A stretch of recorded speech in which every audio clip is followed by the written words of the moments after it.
jama'a don Allah ku saurare ni da kyau.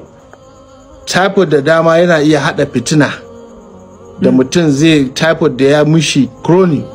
Kuma matsalan typhoid da zaka gane cewa mutum kana da shi, na farko yakan sa mutum bacci. Bacci da safe, bacci da rana, bacci a ofis, bacci a shago, bacci a gida, bacci a waje, bacci a kasuwa, bacci a mota, ko ina bacci. To wannan halamu ne na typhoid.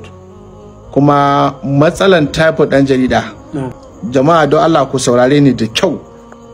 Typhoid da dama yana iya hada fitina da mutum zai typhoid da ya mishi chronic.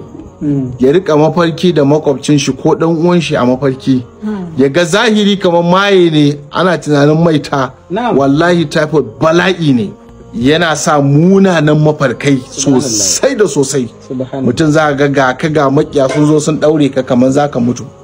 Da dama ko da typhoid ne da ya musu chronic, wasu ma har wasiya suna yi cewa idan sun mutu kaza kaza ayi kaza, ayi kaza kar ayi kaza. Wani ma zai bada wasiya in ya mutu wane ne kashe shi. To kaga duk wannan kuma duka abun typhoid ne. Saboda haka typhoid yana haifar da abubuwa da daman gaske wadda idan ba mun gyara tauhidin mu ba akwai matsala. Ina fata ka fahimci nan da